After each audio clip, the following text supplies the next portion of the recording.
Good morning, everybody. Thank you for joining me today. If you want to follow along with me, we will be in the first chapter of the book of James. James is going to, I've heard people say before, he went from preaching to meddling. Some might say that about James. He is very blunt and to the point throughout his letter. But here's a verse where he's really going to just,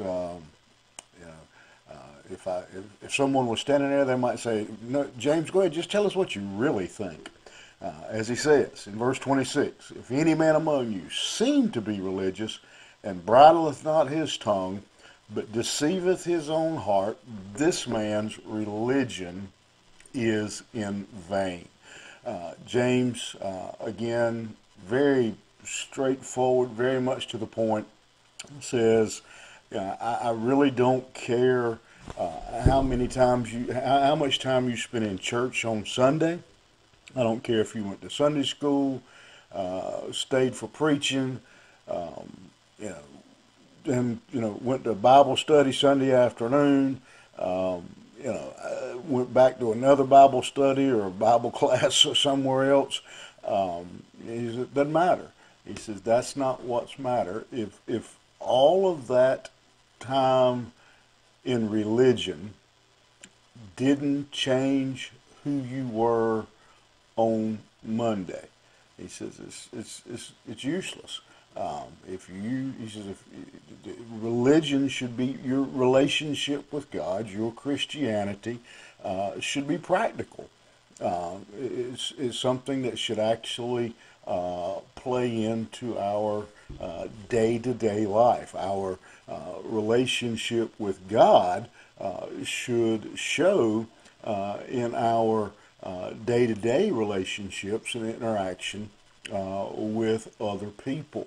And here, James says, here's one of the simplest ways for us to be able to look at that. And he says that's through your conversation, through the words, through your language, how you talk, or maybe even in some cases how you don't talk.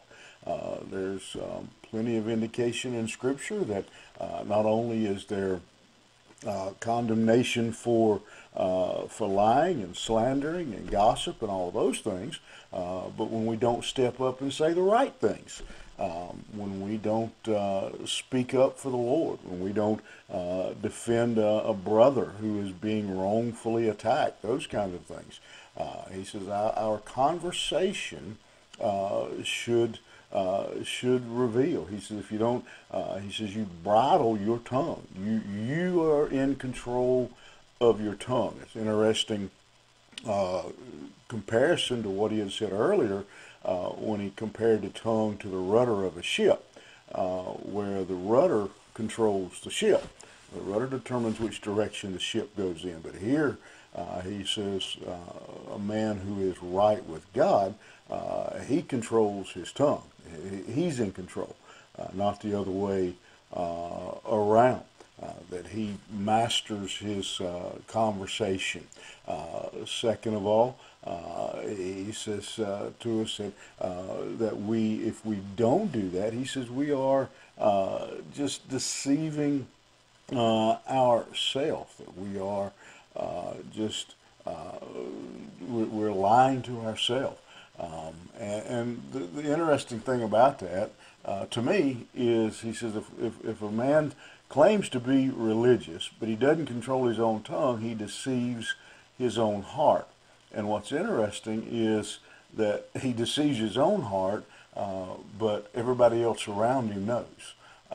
And so this is, again, a very straightforward, very in-your-face statement that James is making.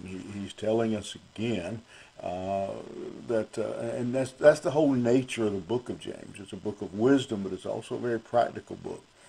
That your relationship with God should be something that shows on more than just Sunday morning when you're at church.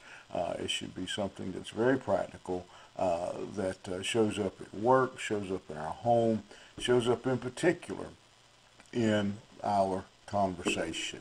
Think about that today. Think about the words that are coming out of our mouth, what they sound like, what somebody who is standing off to the side may think, and what kind of mark that leaves on our testimony.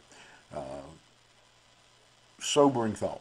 Hope you consider that today. Have a good one. We'll see you back here tomorrow morning.